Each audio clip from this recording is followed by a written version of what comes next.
Praise the lord. మన ప్రభు అయిన యేసుక్రీస్తు పరిశుద్ధ నామంలో దేవుని ప్రియులైన మీ అందరికీ వందనాలు తెలియజేస్తున్నాను. ఈ సమయమందు మనం హెబ్రీయులకు రాసిన పత్రిక 10వ అధ్యాయాన్ని ధ్యానం చేసుకుందాము. ఈ అధ్యాయంలో సగభాగం వరకు ప్రధాన యాజకుడైన యేసు పరిచర్యను ఇంకను పాత నిబంధన పరిచర్యతో పోల్చి ఆ పరిచర్యకు, ఈ పరిచర్యకు మధ్య గల వ్యత్యాసాన్ని పౌలు గారు ఇంకా కొంచెం వివరిస్తూ ఉన్నారు. తర్వాత మిగతా సగభాగం విశ్వాసులకు అవసరమైన మంచి మాటలు, అవలంబించవలసిన జీవన విధానంలో దేవుణ్ణి ఆరాధిస్తున్న ఆరాధకులమైన మనము ఆరాధ్యుడైన క్రీస్తుతో ఎలా ఉండాలి అనే విషయాలు ఇక ఈ అధ్యాయం సగం నుంచి వివరిస్తారు. ఆ తర్వాత 11వ అధ్యాయంలో క్రీస్తును విశ్వసించిన దేవుని మీద సంపూర్ణమైన విశ్వాసం నిలిపిన పూర్వీకులైన భక్తుల అనేకులను గురించి విశ్వాస వీరులుగా పేర్కొంటూ వ్రాసారు. 12వ అధ్యాయంలో విశ్వాసానికి కర్త, అందరూ ఎవరినైతే విశ్వసించారో ఆ విశ్వాసానికి కర్తవైన యేసు వైపు మనం చూస్తూ ముందుకెలా సాగాలి అంటూ ఈ పత్రిక చాలా అద్భుతమైన మాటలతో గ్రంథస్థం చేయబడింది. ప్రియ విశ్వాసులారా, గత 9 అధ్యాయాలలో మనం చూస్తూ వచ్చాము. శ్రేష్టత్వం, యేసుక్రీస్తు శ్రేష్ఠుడు, ప్రవక్తలు దేవదూతల కన్నా శ్రేష్ఠుడు, మోషే, అహరోన్లు అలాగే యెహోషువ అందరికన్నా శ్రేష్ఠుడు, అబ్రహాం కంటే గొప్పవాడు, మెల్కీసెదెకు కంటే గొప్పవాడు, అందరికన్నా గొప్పవాడు, అన్నింటికీ ఆది సంభూతుడు, అన్నింటినీ కలగచేసిన వాడు, అందరికన్నా శ్రేష్ఠుడు అని తెలియచేస్తూ ఈయన చేసే పని కూడా శ్రేష్టమైనది. చేస్తూ ఉన్న పని అత్యంత శ్రేష్టమైనది, అమూల్యమైనది. మనుషులు చేసిన లాంటిది కాదు. ఇది చాలా గొప్పది. సాధారణమైన యాజకులు జరిగించే పరిచర్య కాదు ఈయనది. అంతకన్నా శ్రేష్టమైనది. ఈయన చేసే నిబంధన పాత నిబంధన కన్నా శ్రేష్టమైనది. క్రీస్తుతో కూడా క్రొత్త నిబంధనలో మనం ఉంటాము. ఈ క్రొత్త నిబంధన పాత నిబంధన కన్నా ఎంతో అమూల్యమైనది, శ్రేష్టమైనది అంటూ శ్రేష్టమైన నిబంధన, మనుషుల కంటే శ్రేష్ఠుడు, పరిచర్య, ఈయన చేసే పరిచర్య శ్రేష్టమైనది. ఇలాంటి విషయాల గుండా ఈ అధ్యాయాలు కొనసాగుతూ ఉంటాయి. ఇక 10వ అధ్యాయం మొదటి నుంచి. ధర్మశాస్త్రము రాబోవు మేలుల ఛాయగలదియే గాని ఆ వస్తువుల నిజ స్వరూపం గలది కాదు. గనుక ఆ యాజకులు ఏటేటా ఎడతెగకుండా అర్పించు ఒకటే విధమైన బలులు వాటిని తెచ్చువారికి ఎప్పుడునూ సంపూర్ణ సిద్ధి కలుగజేయ నేరవు. అలాగు చేయగలిగిన ఎడల సేవించు వారికి ఒక్కసారే శుద్ధపరచబడిన తరువాత వారి మనస్సాక్షి పాప జ్ఞప్తి ఇకను ఉండదు గనుక వాటిని అర్పించుట మానుదురు గదా. అయితే ఆ బలులు అర్పించుట చేత ఏటేటా పాపములు జ్ఞాపకానికి వస్తున్నాయి. ఎలయనగా ఎడ్ల యొక్కయు మేకల యొక్కయు రక్తము పాపములను తీసివేయుట అసాధ్యం. కాబట్టి ఆయన ఈ లోకమందు ప్రవేశించినప్పుడు ఇలాగు చెప్పుచున్నాడు, బలియు అర్పణయు నీవు కోరలేదు గాని నాకొక శరీరమును ఇచ్చితివి. పూర్ణ హోమములను పరిహారార్థ బలులను నీకిష్టమైనవి కావు. అప్పుడు నేను గ్రంథపు చుట్టలో నన్ను గురించి వ్రాయబడిన ప్రకారం, దేవా నీ చిత్తము నెరవేర్చుటకు ఇదిగో నేను వచ్చి ఉన్నానంటిని. బలులు, అర్పణల, పూర్ణ హోమములు, పాప పరిహారార్థ బలులను నీవు కోరలేదనియు అవి నీకిష్టమైనవి కావనియు పైన చెప్పిన తర్వాత ఆయన నీ చిత్తమును నెరవేర్చుటకు ఇదిగో నేను వచ్చి ఉన్నానని చెప్పుచున్నాడు. ఇవన్నీ ధర్మశాస్త్రం చొప్పున అర్పించబడుచున్నవి. ఆ రెండవ దాన్ని స్థిరపరచుటకు మొదటి దాన్ని కొట్టివేయుచున్నాడు. యేసుక్రీస్తు యొక్క శరీరం ఒక్కసారియే అర్పించబడుట చేత ఆ చిత్తమును బట్టి మనము పరిశుద్ధ పరచబడుచున్నాము. మరియు ప్రతి యాజకుడు దినదినము సేవ చేయుచు పాపములను ఎన్నటికీ తీసివేయలేని ఆ బలులనే మాటిమాటికి అర్పించుచూ ఉండును. ఈయన అయితే పాపముల నిమిత్తమై సదాకాలము నిలుచు ఒక్క బలిని అర్పించి అప్పటి నుండి తన శత్రువులను తన పాదములకు పీఠముగా చేయబడి వరకు కనిపెట్టుచు దేవుని కుడిపార్శ్వమున ఆసీనుడాయెను. ఒక్క అర్పణ చేత ఈయన పరిశుద్ధ పరచబడు వారిని సదాకాలమునకు సంపూర్ణంగా చేసి ఉన్నాడు. ఈ విషయమై పరిశుద్ధాత్మ కూడా మనకు సాక్ష్యమిచ్చుచున్నాడు. ఎలాగనగా, దినములైన తరువాత నేను వారితో చేయబోవు నిబంధన ఇదే. నా ధర్మ విధులను వారి హృదయమందుంచి, వారి మనస్సుల మీద వాటిని వ్రాయుదును అని చెప్పిన తర్వాత, వారి పాపములను, వారి అక్రమములను ఇకను ఎన్నటికిని జ్ఞాపకం చేసుకొననని ప్రభువు చెప్పుచున్నాడు. వీ వీటి క్షమాపణ ఎక్కడ కలుగునో అక్కడ పాప పరిహారార్థ బలి ఇక ఎన్నడూ ఉండదు. ప్రియ విశ్వాసులారా, 10వ అధ్యాయం మొదటి నుంచి 18వ వచనం వరకు యేసుక్రీస్తు యొక్క సేవా పరిచర్యకు సంబంధించిన వివరాలు వ్రాయబడ్డాయి. పాత నిబంధనతో పోలుస్తూ మాట్లాడుతున్నాను. మనం గత పాఠంలో కూడా ఈ పోలికలే వింటూ వచ్చాం. దాన్ని ఇంకొంచెం కొనసాగించి మాట్లాడుతున్నాడు రచయిత. ధర్మశాస్త్రం రాబోచున్న మేలులన్నింటికి ఛాయ, నీడ మాత్రమే. నిజ స్వరూపం అన్ని క్రీస్తునందే నెరవేరాయి. ప్రియ విశ్వాసులారా, ధర్మశాస్త్రంలో చెప్పబడినవన్నీ క్రీస్తునే సూచిస్తాయి. అన్ని క్రీస్తుకే గుర్తు. ఇక్కడ ఆచారంగా, క్రియల రూపకంగా చేయబడ్డాయి గాని అవన్నీ ఛాయ, నీడ మాత్రమే. పోలిక మాత్రమే. నిజ స్వరూపం క్రీస్తు. క్రీస్తు మాత్రమే అన్నింటికి సంపూర్తి. ధర్మశాస్త్రం ఇయ్యబడింది కూడా క్రీస్తునందు దాన్ని నెరవేర్చబడటం కోసమే. పాత నిబంధన క్రీస్తుతో మారిపోయింది. క్రీస్తు క్రొత్త నిబంధన చేశాడు. పాత నిబంధన మనుషుల్ని క్రీస్తు దగ్గరికి నడిపించడానికి దేవుడు ఏర్పాటు చేసిన పద్ధతి. అయితే మనుషులు ఆ దిశగా నడవలేదు సరి. వారు ఇంకను పాపాలు మాటి మాటికి చేస్తూ ఆ పాపపు స్థితిలోనే నిలిచిపోతూ ఉన్నారు. అయితే దేవుని ఉద్దేశం చెడ్డదని కాదు. దేవుడు చాలా మంచి పద్ధతి కోసమే ఏర్పాటు చేశాడు. దేవుని ఉద్దేశం ఎన్నటన్నింటికి గొప్పదే. ఆయన అన్ని విషయాలలో మంచి తీర్మానమే చేశాడు. అందరికీ క్షేమకరమైన వాటిని ఈయన ఉద్దేశించాడు. మనుషులందరికీ మేలు చేయాలనుకున్నాడు. అందరూ ఆయనలో కూడా ఉండాలని ఆశపడ్డాడు. అయితే అలా జరిగిందా అంటే జరగలేదు. ఆయన ఉద్దేశం అంతకంతకు సఫలం అవ్వాల్సింది పోయి మనుషుల యొక్క అవిధేయత వలన ఆయన ఉద్దేశాలు అలాగు జరగలేదు. ఆయన చిత్తము ఉన్నదున్నట్లుగా జరగలేదు. ఇప్పుడు ఆయన చిత్తం సంపూర్ణంగా జరగాలి. పాత ఒడంబడిక నుంచి వారిని క్రొత్త ఒడంబడికలోనికి తీసుకురావాలి. ఎందుకంటే పాతవన్నీ ఛాయ మాత్రమే. యాజకులు ఏటేటా వాటిని ఎడతెగకుండా అర్పిస్తూ వచ్చారు. కానీ ఒకే విధమైన బలి ప్రతి సంవత్సరం ప్రాయశ్చిత్తార్థ దినమున ఒకే విధమైన బలి అర్పిస్తారు. ప్రతి సమయానికి దేవుడు ఏ పండగలకి ఏవి చేయమన్నారో అవే చేస్తారు. అంతకు మించి చేయరు. ఏ విధమైనది చేయమన్నారో ఆ విధమైనదే చేస్తారు. మార్పుండదు. ఇలాంటివన్నీ ఆచారంగా చేస్తూ ఉన్నారు.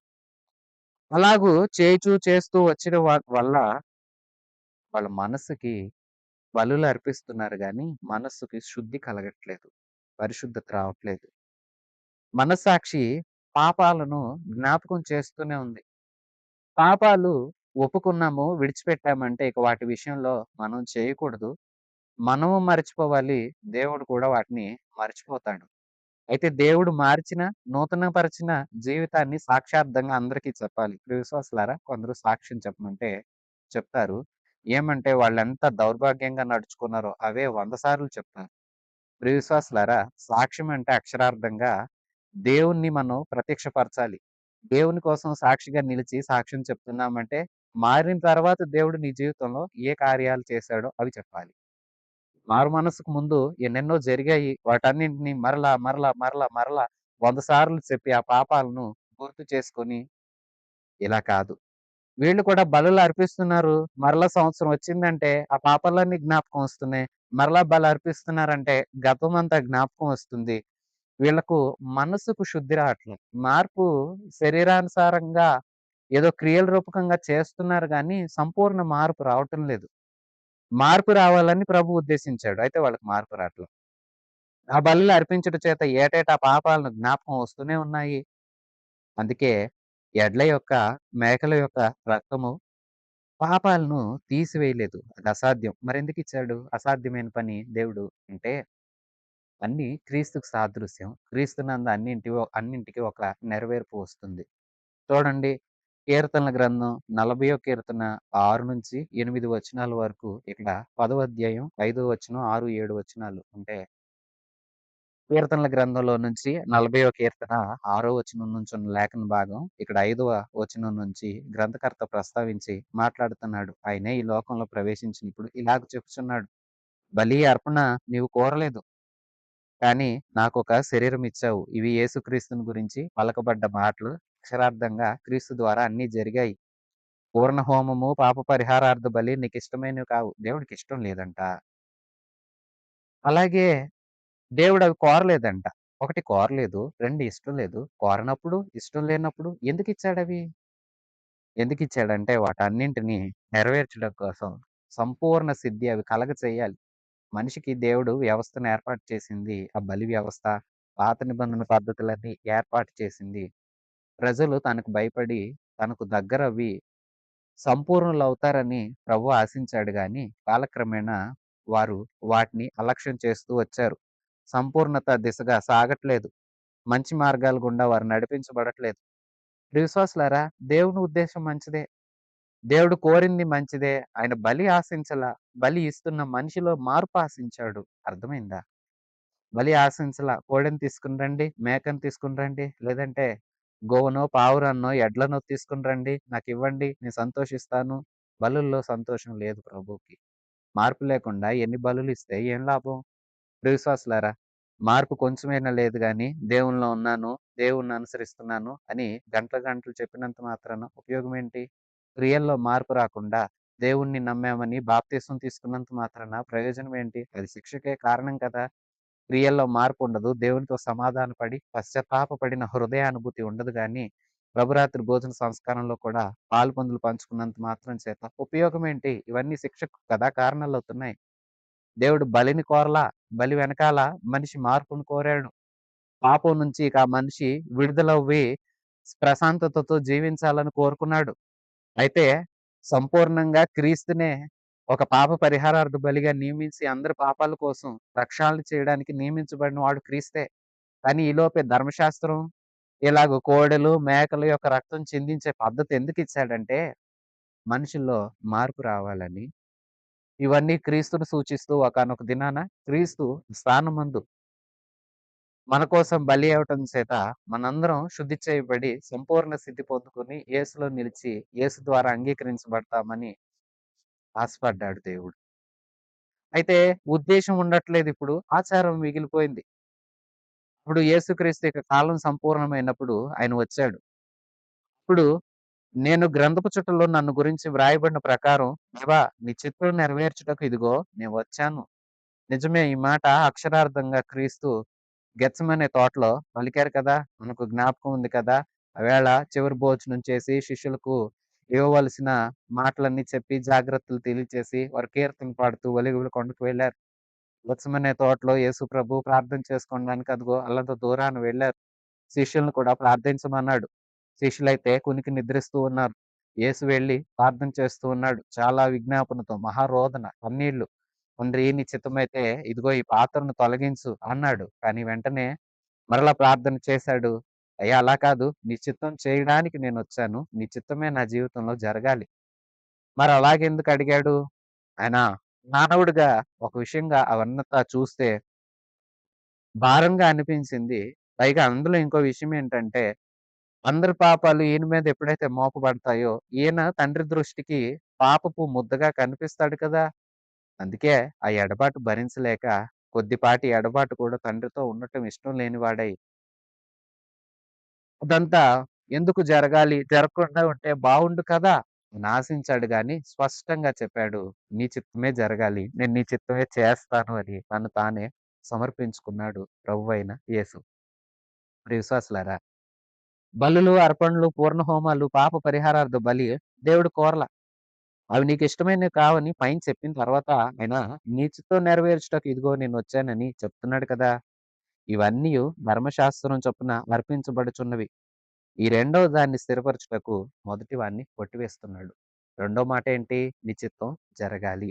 మొదటిదేంటి? బలులు, అర్పణలు నీవు కోరలేదు. దేవుడు నిజంగానే బలి, అర్పణ కోరలేదు. మనిషి మార్పు కోరాడు. మనిషి దేవునికి దగ్గరవ్వాలని ఆశించాడు.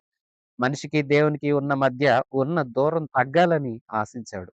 అంతే తప్ప అంతకు మించి వీరేదో ఇస్తారు. అదంతా నేను తినేస్తాను అన్నట్లుగా దేవుడేం కోరుకోలేదు. ప్రియ విశ్వాసులారా ఆలోచించండి. దేవుని ఉద్దేశాలు గమనించలేని వారు ఏ తరంలో అయినా సడలిపోతూనే ఉన్నారు. మరి మీరు దేవుని ఉద్దేశాలను గమనించారా?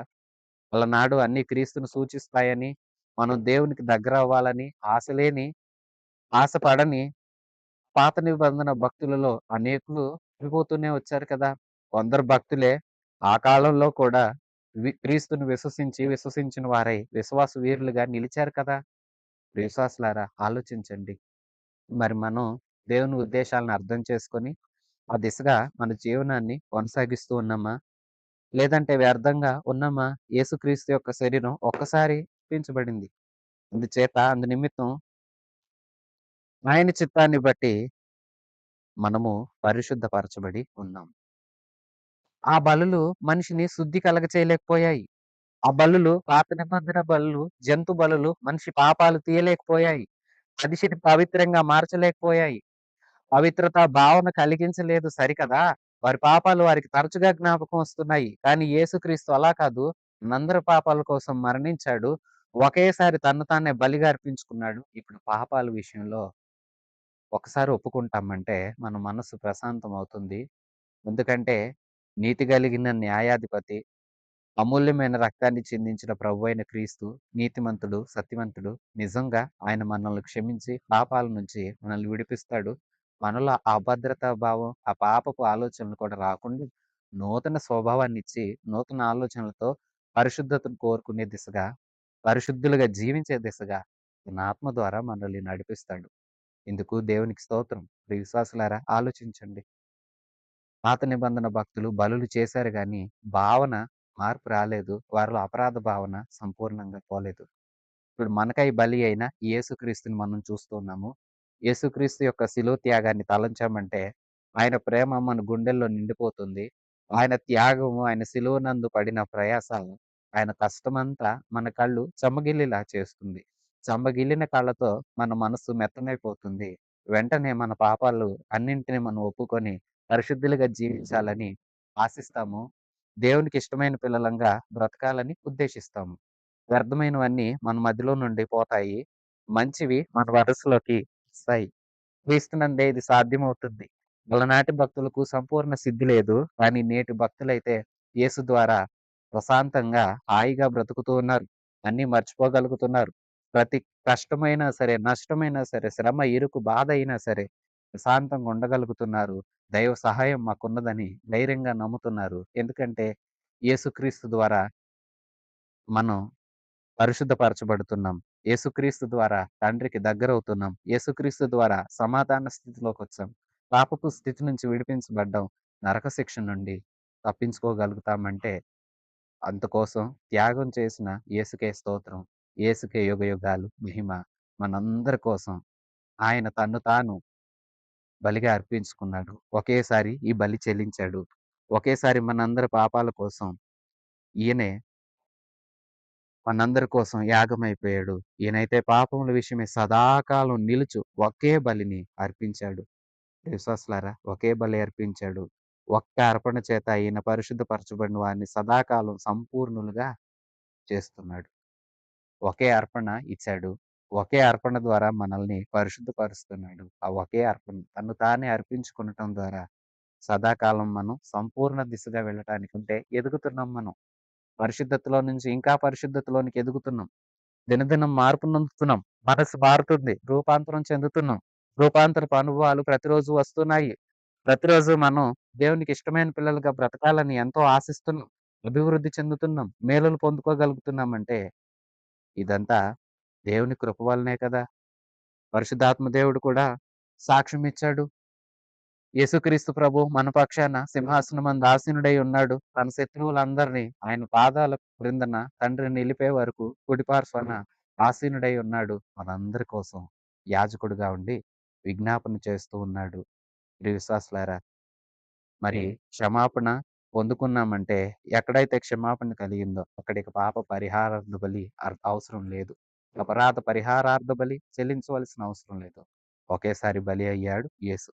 19వ వచనం నుంచి, సహోదరులారా, యేసు మన కొరకు ప్రతిష్ఠించిన మార్గమును అనగా నూతనమైనది, జీవము గలదయు, ఆయన శరీరమును తెర ద్వారా ఏర్పరచబడినదైన మార్గమున ఆయన రక్తము వలన పరిశుద్ధ స్థలమందు ప్రవేశించుటకు మనకు ధైర్యం కలిగింది గనుక, దేవుని ఇంటి పైన మనకు గొప్ప యాజకుడున్నాడు గనుక, మనస్సాక్షి కల్మషము తోచకుండునట్లు ప్రోక్షించబడిన హృదయములు గలవారము, నిశ్చలమైన ఉదకముతో స్నానము చేసిన శరీరము గలవారమై ఉండి, విశ్వాస విషయంలో సంపూర్ణ నిశ్చయత కలిగి, యథార్థమైన హృదయంతో మనం దేవుని సన్నిధానమునకు చేరుదుము.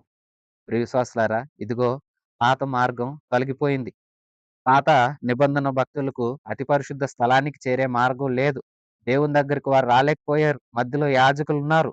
వారిని దాటి వీరు వెళ్ళలేరు. యాజకులు కూడా నియమించబడిన ప్రధాన యాజకుడు తప్ప అతి పరిశుద్ధ స్థలాల్లోనికి మిగతా వారు వెళ్ళటానికి కూడా యోగ్యులు కారు. ప్రజలైతే ద్వారం దాటి లోపలికే పోలేరు కదా! అయితే ఈయన తన శరీరం అనే తెర ద్వారా, అంటే ఆయన శరీరాన్నే బలిగా అర్పించి అతి పరిశుద్ధ స్థలాన్ని, పరిశుద్ధ స్థలాన్ని వేరు చేసే ఆ తెరను తొలగించాడు. ఇప్పుడు తెర లేదు, అడ్డు లేదు. మనందరము మన కోసం దేవుడు నూతనమైన జీవము గల మార్గాన్ని ఏర్పాటు చేశాడు. ఆయనే మార్గం. యేసు చెప్పారు కదా! నేనే మార్గం, సత్యం, జీవం. యేసే మార్గం. యేసు శరీరమందు చేయబడిన యేసు మన కోసం తన శరీరాన్ని అర్పణగాను, బలిగాను అర్పించుకొనుట ద్వారా ఏర్పడిన మార్గం ఇది. ఇది జీవము కలిగిన మార్గం. ఇది నూతనమైన మార్గం. యేసు ద్వారానే ఇప్పుడు మనం తండ్రి దగ్గరికొస్తాం. యేసు లేకుండా ఏ వ్యక్తి తండ్రి దగ్గరకు చేరలేడు. యేసు లేకుండా ఏ మనిషి అంగీకరించబడలేడు. తండ్రి, మీకు స్తోత్రాలు. యేసు నామమున ప్రార్థిస్తున్నాము తండ్రి. ఈ ప్రార్థన ముగిస్తాము. అంటే అర్థమేంటి? యేసు ద్వారానే మన ప్రార్థన సఫలమవుతుంది. యేసు లేనిదే ప్రార్థన ముగిస్తున్నాను తండ్రి అంటే అది అంగీకారం అవ్వదు. తండ్రి వినడు. యేసు నామానే ప్రార్థించాలి. యేసు మన పక్షంగా తండ్రిని వేడతాడు. మనకి గొప్ప మేలు కలుగుతుంది. ఆయన రక్తం వలన పరిశుద్ధ స్థలమందు మనం ప్రవేశించటానికి ధైర్యం కలిగిందంటే, ఆయన మన కోసం చిందించిన రక్తం ఎంత విలువ గలదో. ఈ రక్తం ద్వారానే ధైర్యమొచ్చింది. యేసు లేనిదే, ఆయన బలియాగం లేనిదే, ఆయన రక్తము చిందించబడనిదే, అదిగో పాత నిబంధన భక్తులు ఎలాగైతే ఆలయం బయట ద్వారం దగ్గర ఆగిపోయారో, మనది అదే పరిస్థితి అయ్యుండేది. కానీ ఇప్పుడు యేసుక్రీస్తు ప్రభువు తన శరీరం ముందు గాయాలు పొంది, తన రక్తాన్ని చిందించి, పరిశుద్ధ స్థలంలో మనం ప్రవేశించడానికి ధైర్యాన్ని ఏర్పాటు చేశాడు. దేవుని ఇంటి పైన మనకొక గొప్ప యాజకుడున్నాడు. మన ప్రభువైన యేసు ప్రధాన యాజకుడు మన కోసం యాజకత్వాన్ని జరిగిస్తున్నాడు. ప్రియ విశ్వాసులారా, ఈ యాజకుని ద్వారా మనం మనస్సాక్షికి కల్మషం తోచకుండా, మనస్సాక్షిలో కల్మషం ఉండకూడదు. అపరాధ భావన ఉండకూడదు. పాపంలోనే ఉన్నాను అనే స్థితిలో ఉంటే, ప్రియ విశ్వాసులారా, యేసునందు ఉన్నాం కదా! పాపాలు ఒప్పుకొనని వారు, పాపాలు జరిగించేవారు నిజంగా చూడండి ప్రశాంతంగా ఉండలేరు. ఆరాధన కూడా చేయలేరు. ప్రార్థన కూడా చేయలేరు. అందుకే మనస్సాక్షికి ఏ కల్మషం తోచకుండా ఉండాలంటే, ప్రోక్షింపబడిన హృదయాలు గలవారమవ్వాలి. అంటే యేసుక్రీస్తు రక్తం చేత కడగబడిన, రక్త ప్రోక్షణ జరిగిన పరిశుద్ధ హృదయాలుగా మన హృదయాలు మారాలి. అలాగే నిర్మలమైన ఉదక స్నానం చేత శరీరాలు కడగబడిన వారమై ఉండాలి. నిర్మలమైన ఉదక స్నానం అంటే ఇక్కడ చూడండి, ప్రాణము, ఆత్మ, దేహం 3 శుద్ధిగా ఉండాలి. ప్రాణంలో నీ జీవంలో ఎట్టి అపరాధ భావన ఉండకూడదు. నీ మనస్సాక్షి పరిశుద్ధంగా ఉండాలి. అందుకోసం నీవు జాగ్రత్త పడు. అలాగే నీ మనస్సు అంటే నీ హృదయం, ఆత్మ, నీ ఆత్మ కూడా దేవుడిచ్చిన ఆత్మది. ఆత్మకు కళంకం అంటకూడదు. కళంకం అంటకూడదంటే శరీరం శుద్ధిగా ఉండాలి. వాక్యం అనే ఉదక స్నానం చేత మనల్ని మనం శుద్ధి చేసుకోవాలి. యేసు రక్తం చేత శుద్ధి చేయబడాలి. అలాగే విశ్వాస విషయంలో సంపూర్ణ నిశ్చయత కలిగి యథార్థమైన హృదయాలతో దేవుని సన్నిధానాన్ని చేరాలి. విశ్వాసులారా, ప్రాణము, ఆత్మ, శరీరం శుద్ధంగా ఉండాలి. సంపూర్ణ నిశ్చయత కలిగిన విశ్వాసం ఉండాలి. యథార్థ హృదయం ఉండాలి. దేవుడు పై రూపాన్ని చూసి మోసపోయేవాడు కాదు. అందుకే నీవు రూపం మాత్రమే కాదు, నీ ఆలోచనలు, క్రియలు కూడా జాగ్రత్తగా ఉంచుకోవాలి.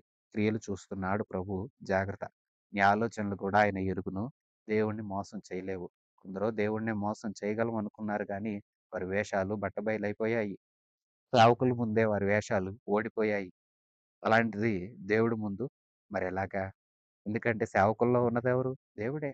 యరొబాము భార్య వేషం వేసుకెళ్ళింది. అహియా యాజకుడికి కండ్లు కనిపించట్లేదని వేషం వేసుకెళ్ళినంత మాత్రాన దేవుడన్నాడు, యరొబాము భార్య వేషం వేసుకొస్తుంది. ముందే చెప్పేశాడు. సరే, కృత నిబంధనలో చూస్తాము అనన్య, సపీరా. మేము ఇదిగో ఇద్దరం ఒకే మాట మీద ఉందాం. మనిద్దరికే కదా ఈ విషయం తెలుసు. సేవకులకు తెలుసా? అనుకున్నారు. సేవకులు ఎదుటికెళ్ళి నిలబడ్డారు. దేవుడు చెప్పాడు. వాళ్ళు మోసపూరితమైన హృదయంతో వచ్చారని. అలాగే అనేక సందర్భాల్లో మనం వేషాలు వారు వేశారు గానీ, దేవుని ఎదుట ఏ వేషం నిలవదు. ప్రియ విశ్వాసి, అందుకే హృదయం యథార్థంగా ఉండాలి. పైకి మనుషుల ముందు చక్కగా మాట్లాడవచ్చు. కానీ అంతరంగమందు ద్వేషం ఉంటే, స్వార్థం ఉంటే, అసూయ ఉంటే, కుళ్ళు ఉంటే దేవుడు చూస్తాడు, గుర్తుపడతాడు. దేవుడు ఊరికే వదలడు. జాగ్రత్త. 23వ వచనం. వాగ్దానం చేసినవాడు నమ్మదగినవాడు గనుక మన నిరీక్షణ విషయమై మనం ఒప్పుకొనినది నిశ్చలముగా పట్టుకుందాం. మనం ఏదైతే నిరీక్షించామో, ఏదైతే ఒప్పుకున్నామో అంటే యేసుక్రీస్తు ప్రభువుని ఒప్పుకున్నాం. ఆనాటి హీబ్రూ క్రైస్తవులంటే యూదులైన వారైనా, నేడు వింటున్న విశ్వాసులం ఈ వాక్యాలను చదువుతున్న మనందరం కూడా యేసుక్రీస్తుని నిరీక్షిస్తున్నాం. ఆయన ఒక రాజ్యం ఇస్తాడని, ఆయన వాగ్దానాలన్నీ అవును, ఆమేనని, క్రీస్తునందు అన్నీ నెరవేరుతాయని, దేవుడి వాగ్దానాలన్నీ మన జీవితంలో సఫలం చేస్తాడని, అమూల్యమైన, శ్రేష్టమైన, గొప్ప వాగ్దానాలు ఉన్నాయని మనకు విశ్వాసం ఉంది. వాగ్దానాలు ఇచ్చే యేసు మీద నిరీక్షణ ఉంది. ప్రత్యేకంగా మనందరికున్న నిరీక్షణ దేవుడు ఇయ్యబోయే పరలోకం గదా! ఈ నిరీక్షణ గలవారమై మనం ఏదైతే ఒప్పుకున్నామో, యేసుక్రీస్తుని ఏమని అంగీకరించామో, యేసుక్రీస్తు మాటలు ఏవైతే విని వాటిని అంగీకరించామో, ఆ మాటలని గట్టిగా పట్టుకోవాలి. ఏ విశ్వాసపు ఒప్పుకోలు నీవు నీ నోటితో క్రీస్తుని గురించి ఒప్పుకున్నావో, ఆ ఒప్పుకోలు నిశ్చలంగా అంటే కదలకూడదు, చలనం ఉండకూడదు. ఆ ఒప్పుకోలు మీద స్థిరత్వం ఉండాలి. 24 వచనం. కొందరు మానుకొనుచున్నట్లుగా సమాజముగా కూడుకొనుట మానక ఒకరినొకడు హెచ్చరించుచు, ఆ దినము సమీపించుట మీరు చూచిన కొలది మరి ఎక్కువగా అలాగు చేయుచు, ప్రేమ చూపుటకును, సత్కార్యములు చేయుటకును ఒకనికొకడు పురి కొల్పవలెనని ఆలోచింతుము. మనము సత్యమును గురించి అనుభవ జ్ఞానం పొందిన తర్వాత బుద్ధిపూర్వకంగా పాపం చేసిన ఎడల పాపములకు బలి ఇంకను ఉండదు. కానీ న్యాయపు తీర్పునకు భయముతో ఎదురు చూచుటయు, విరోధులను దహించబోవు తీక్షణమైన అగ్నియు ఇకను ఉండును. ప్రియ విశ్వాసులారా, ఇంకా సూటిగా చెప్తున్నాడు. కొందరు సమాజంగా కూడుకోవడం మానేశారు. సహవాసాలు మానేశారు. మాకు హృదయంలో భక్తి ఉందండి, ఇంట్లో భక్తి చేసుకుంటే వినడా అనుకుంటూ కొందరు సహవాసంగా కూడటం మానారంట. సహవాసాన్ని విడవకూడదు. ప్రియ విశ్వాసులారా, ఐక్యత, ప్రేమ వర్ధిల్లాలి. సహవాసాల్లో అంటే ఆయా సంఘాలలో మనం క్రమంగా వెళ్ళాలి. సహవాసం ఎంతో దీవెనిస్తుంది. ఇంట్లో ఉండి ప్రార్థించడం కన్నా సహవాసంతో వెళ్ళి ప్రార్థించడం ఎంతో ఎంతో ధన్యత. అందుకోసం సహవాసాన్ని ఇష్టపడాలి. అయితే కొందరు సంఘాల మీద వ్యర్థమైన విమర్శలు చేస్తారు.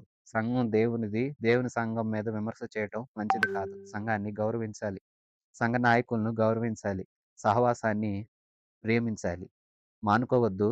ఇంకా ఎక్కువగా దేవుని రాకడ సమీపిస్తుంది అని మీకు అర్థమవుతున్న కొలది ఇంకా ఎక్కువగా సహవాసంలో ఉండండి. ప్రేమ కలిగి ఉండండి. ఒకరికొకరు ప్రేమ చూపండి. మంచి కార్యాలు చేయండి. ఒకరికొకరు మంచి విషయాలు చెప్పుకోనండి. ఒకరినొకరు పురికొల్పండి. అంతేకాదు, సత్యమును గురించిన అనుభవ జ్ఞానం పొందిన తర్వాత, సత్యం అంటే యేసు. యేసుని గురించిన జ్ఞానం ఇది అనుభవం ద్వారా తెలుసుకుంటున్నాం. యేసులోకొచ్చామంటే వచ్చి ఆయన్ను ధ్యానిస్తూ, ప్రార్థిస్తూ, పాటలు పాడుకుంటూ, దేవుని వాక్యాలు వింటూ అంతకంతకు దగ్గరవుతున్నామే. ఇప్పుడు మనకు కొంత అవగాహనొచ్చింది కదా! ఇప్పుడు బుద్ధిపూర్వకంగా అంటే స్పృహలో ఉండి తెలిసి పాపం చేస్తే మన కోసం ఇంకా మరొక పాప పరిహారార్థ బలి చెల్లించబడుతుంది అనుకోవద్దు. కానీ న్యాయపు తీర్పుంది. అంటే ఇక బలి లేదు. తీర్పుంది. మరలా నీకోసం యేసు బలి కాడు. లేదంటే ఒక కోడో, మేకో నువ్వు చెల్లించవలసిన అవసరం లేదు. కానీ తీక్షణమైన అగ్నిగుండం ఎదురు చూస్తుందని భయపడుతూ గుర్తుంచుకోమని సూటిగా హెచ్చరిస్తున్నాడు పౌలు. ప్రియ విశ్వాసులారా చూసారా? బుద్ధిపూర్వకంగా పాపం చేయరాదు. తెలిసి పాపం చేస్తే కృప కాదు, క్షమ దొరకదు. శిక్ష మాత్రమే లభ్యమవుతుంది. 28వ వచనం నుంచి.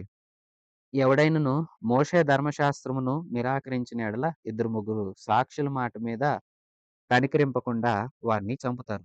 ఇట్లుండగా దేవుని కుమారుని పాదములతో త్రొక్కి తాను పరిశుద్ధపరచబడుటకు సాధనమైన నిబంధన రక్తమును అపవిత్రముగా ఎంచి కృపకు మూలమగు ఆత్మను తిరస్కరించిన వాడు ఎంత ఎక్కువైన దండనకు పాత్రుడుగా ఎంచబడినని మీకు తోచును.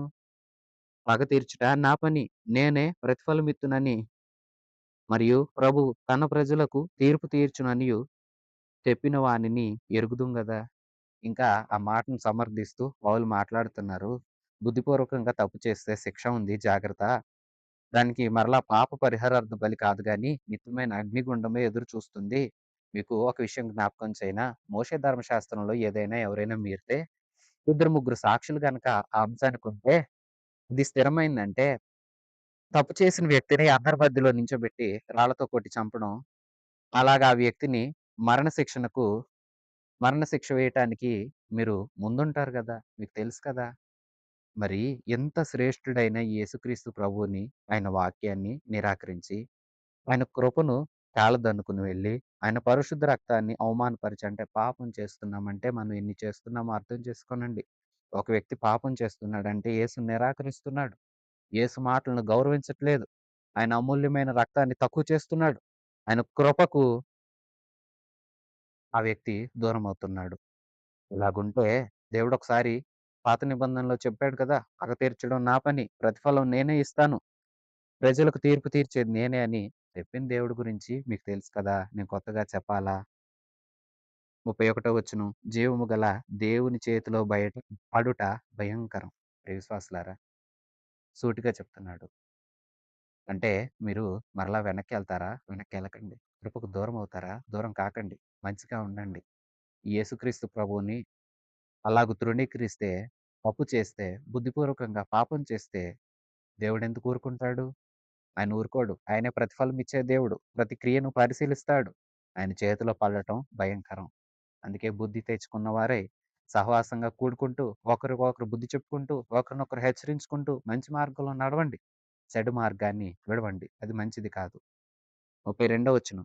అయితే మీరు వెలిగింపబడిన మీదట శ్రమలతో కూడిన గొప్ప పోరాటం సహించి పూర్వ దినములను జ్ఞాపకం తెచ్చుకొనండి. ఒక విధంగా చూస్తే మీరు నిందలను, బాధలను అనుభవించుట చేత 10 మందిలో ఆరడి పడితిరి. మరి యొక్క విధంగా చూస్తే వాటి అనుభవించిన వారితో పాలువారైతిరి. ఎలాగనగా మీరు ఖైదులో ఉన్న వారిని కరుణించి, మీకు మరి శ్రేష్టమైనదియు, స్థిరమైనదియునైన స్వాస్థ్యమున్నదని ఎరిగి, మీ ఆస్తి కోల్పోవుటకు సంతోషముగా ఒప్పుకొన్నారు. కాబట్టి మీ ధైర్యము విడిచిపెట్టకుడి. దానికి ప్రతిఫలంగా గొప్ప బహుమానం కలుగును. మీరు దేవుని చిత్తమును నెరవేర్చిన వారై వాగ్దానము పొందు నిమిత్తం మీకు ఓర్మి అవసరమై ఉన్నది. ఇక కాలము బహు కొంచెముగా ఉన్నది. వచ్చుచున్నవాడు ఆలస్యం చేయక వచ్చును. నా ఎదుట నీతిమంతుడైన వాడు విశ్వాసం మూలంగా జీవించునని అతడు వెనక తీసిన ఎడల అతని యందు నా ఆత్మ సంతోషింపదని. అయితే మనము నశించుటకు వెనుక తీయువారము కాము గాని ఆత్మను రక్షించుకొనుటకు విశ్వాసము కలిగిన వారమై ఉన్నాము. ప్రియ విశ్వాసులారా, హీబ్రూ క్రైస్తవులు కొన్ని శ్రమలను అనుభవించారు అప్పటికే. కష్టాలైనా వాళ్ళు వెనక్కి తీయలేదు. వారు ఒక విధంగా చూస్తే మీరు నలుగురిలో నిందల పాలయ్యారు. ఎంతో సహించారు. నలుగురిలో అవమానాలు పడ్డా మీరు తట్టుకున్నారు. ఇంకో విధంగా చూస్తే శ్రమలు అనుభవించిన వారితో పాలుభాగస్తులుగా మీరు ఎంచబడ్డారు. నిజంగా మిమ్మల్ని చూస్తే మీరెంత మంచిగున్నారంటే, మీ ఆస్తులు కోల్పోవడానికైనా మీరు వెనక్కి తీయలేదు. మీరెన్ని కష్టాలైనా అనుభవించడానికి ముందుకున్నారు. ఇందుని బట్టి చూస్తే ఎంతో సంతోషం. ధైర్యాన్ని విడవకండి. శ్రమ పడుతున్నామని, శ్రమ ఇంకా ఎక్కువైపోతుందని మీరు ఇతరమైన మరలా వెనక్కెళ్ళిపోదాం అలాగనుకుంటున్నారా? అనుకోకండి. మీ ధైర్యాన్ని విడవకుండా ఉండండి. ఎందుకంటే మీరు పోగొట్టుకున్న దానికి, మీరు అనుభవించిన శ్రమలకు మీకు గొప్ప ప్రతిఫలం, బహుమానం కలుగుతుంది. మీరు దేవుని చిత్తాన్ని నెరవేర్చిన వారే. వాగ్దానాలు పొందు నిమిత్తం మీకింకా ఓర్పు కావాలి. దేవుని చిత్తం చేయాలంటే కాస్త ఓర్పు అవసరం. దేవుని ఇష్టలుగా బ్రతకాలంటే చాలా సహనం కావాలి. లోకం దేవునికి ఇష్టలైన వారిని ద్వేషిస్తుంది. లోకంతో పోరాడాలి. లోకం నిందిస్తుంది. నిందలు, అవమానాలు, శ్రమలు, రకరకాల మాటలు భరించడానికి శక్తి కావాలి. ఓర్పు కావాలి. ఓర్పుంటే మీరు సాధించగలుగుతారు. గొప్ప బహుమానం పొందుకోగలుగుతారు. ధైర్యం చెడిందా? హీబ్రూ క్రైస్తవులారా, నా సహోదరులారా, ఎందుకు మీరు ధైర్యాన్ని విడుస్తున్నారు? ధైర్యం విడవకండి. ఇప్పటికే మీరు అనుభవించిన శ్రమల వలన మిమ్మల్ని బట్టి చూస్తే, మిమ్మల్ని బట్టి ఆనందంగా ఉంది. ఎందుకంటే మీ వస్తువులైనా, మీ ప్రాణాలైనా పోగొట్టుకోవడానికైనా వెనక్కి తీయలేదు. ఈవేళెందుకు భయపడుతున్నారు? ఇక కాలం కొంచెమే ఉంది. వచ్చే దేవుడు ఆలస్యం చేయడు. ఆయన త్వరగా వస్తాడు. నీతిమంతులైన వారు విశ్వాసం మూలంగా జీవిస్తారు. వెనక తీసిన వారిలో దేవుని ఆత్మ సంతోషించడు. దేవుని ఆత్మ నివాసం కూడా చేయడు. వెనక తీయొద్దు. ముందుకే సాగండి. నశించుటకు వెనక తీసేవారంగా మనం ఉండకూడదు గానీ, ఆత్మలను రక్షించుకునే విశ్వాసం గలవారమై మనం ఉన్నాము. అలాగే ఉండాలి. ఈ చివరి మాటలు ప్రత్యేకంగా మొదటి శతాబ్దం యొక్క యోధ క్రైస్తవులను ఉద్దేశించి ప్రత్యేకంగా చెప్తున్నాడు. ఇప్పటివరకు ఎన్నో పొందారు కదా! మీరు పొందాం ఇంకా నష్టపోతాం, వెనక్కెళ్ళిపోదాం అనుకుంటున్నారా? మరలా యూద మతంలోని అలవాట్లను, ఆచారాలు, పద్ధతులు, బలులు అనుసరించాలని కోరుకుంటున్నారా? బలులొద్దు. ఒకే బలి జరిగిపోయింది. అదే యేసు బలి. యేసు ప్రాణాన్నే బలిగా అర్పించాడు. ఆయన మనకొక ప్రధాన యాజకుడు. మరలా మీరు ఆలయానికి వెళ్లి ప్రధాన యాజకుల్ని నియమించి, మరలా ఇలా మేముంటాము అనుకోకండి. యాజకుడు మనకున్నాడు. ఆయన నమ్మదగినవాడు. ఆయన వాగ్దానాలు చేశాడు. వాగ్దానాలను మనకు ఇస్తాడు. మీరు సహవాసంగా కూడుట మానొద్దు. ఇదిగో నూతనమైన జీవం కలిగిన యేసు శరీరం అనే తెర ద్వారా మనం పరిశుద్ధ స్థలంలో ప్రవేశించే మార్గం ఏర్పడింది. ఈ మార్గాన పూర్ణ విశ్వాసంతో, పరిశుద్ధతతో, హృదయ శుద్ధితో చేరదాము. మంచి బాటలో నడుద్దాము. వ్యర్థమైన వాటిని విడుద్దాము. జీవము కలిగిన దేవుని ప్రేమిద్దాము. సహవాసంలో స్థిరపడదాం. విశ్వాసాన్ని కాపాడుకుందాం. అది మన ఆత్మలను రక్షిస్తుంది. పొందిన శ్రమలకు బహుమానం ఉంది. కలవరపడొద్దు. ధైర్యాన్ని విడవద్దు. నమ్మకస్తులుగా ఉండండని ప్రియ విశ్వాసులారా ఇంకా తెలియచేస్తూ, ఇక విశ్వాసం మరి దేవుని మీద సంపూర్ణ విశ్వాసం ఎలాగుండాలి? చూడండి. ముగింపు వచనంలో ఇలాగంటున్నాడు. అయితే మనం నశించడానికి వెనక తీసేవారం కాదు. ఆత్మను రక్షించుకొనడానికి విశ్వాసం గలవారమై ఉన్నాము. ఈ విశ్వాసం ఎంత కార్యాలు చేస్తుందో, విశ్వసించిన వారు ఏమయ్యారో, మనం ఎలాంటి విశ్వాసం నిలపాలో అనేది 11వ అధ్యాయంలో ఇంకా వివరణగా అనేకులైన భక్తుల్ని చూపిస్తూ వారి జీవిత చరిత్రలను జ్ఞాపకం చేస్తూ రచయిత అలనాటి ఈ యోధ క్రైస్తవుల్ని నేడు మనల్ని ఎంతో ధైర్యపరచడానికి ఎందరో భక్తుల్ని చూపించబోతూ ఉన్నాడు. నెక్స్ట్ క్లాస్‌లో మనం అవన్నీ విందాము. ప్రియవిశ్వాసులారా శ్రద్ధ పెట్టండి. మంచి మనస్సాక్షి గలవారై ఉండండి. విశ్వాసం కాపాడుకోండి. పరిశుద్ధతను ప్రేమించండి. దేవుడు చూస్తున్నాడు. ముందొకలాగా వెనకోలాగా కాదు. దేవుడు హృదయాన్ని చూస్తున్నాడు జాగ్రత్త. పరిశుద్ధంగా ఉండండి. మనం పరిశుద్ధంగా ఉండటం కోసమే తను ఎంతో త్యాగం చేసి ప్రాణాన్ని సైతం అర్పించడానికి సిద్ధపడి అంత కష్టాలు పడ్డ యేసే మనకు మాదిరి. ఆయన పరిశుద్ధుడు. మనం పరిశుద్ధులంగానే ఉండాలి. ఆయన్ని మనం కలిగి ఉండాలి. ఆయన ప్రధాన యాజకుడు. మన పక్షాన యాజకత్వం జరిగిస్తున్నాడు. ఆయన గొప్ప దేవుడు మనకున్నాడు. ఆయన నమ్మదగిన వాడు, సహాయం చేస్తాడు. ఇష్టమొచ్చినా, నష్టమొచ్చినా ధైర్యాన్ని విడవద్దు. విశ్వాసాన్ని కాపాడుకోనండి. సహవాసంలో స్థిరులుగా ఉండండి. ప్రేమించండి. సత్కార్యాలు చేయండి. ఒకరినొకరు పురికొల్పండి. మంచి విషయాలు ఒకరికొకరు తెలియచేసుకోనండి. ఒకరినొకరు పాపంలో పడకుండా హెచ్చరించుకోనండి. ప్రభువు రాబోతున్నాడు. వచ్చు దేవుడు ఆలస్యం చేయడు. ఆలస్యము ఆయనైతే చేయడు. నీతిమంతులైన వారు విశ్వాసం మూలంగా యుగయుగాలు జీవిస్తారు. మన ప్రభు అయిన యేసుక్రీస్తు కృప, తండ్రి అయిన దేవుని పరమ ప్రేమ, పరిశుద్ధాత్మ దేవుని సన్నిధి సహవాసం మనందరికీ సదాకాలం తోడయుండి నడిపించునుగాక. ఆమెన్. God bless you.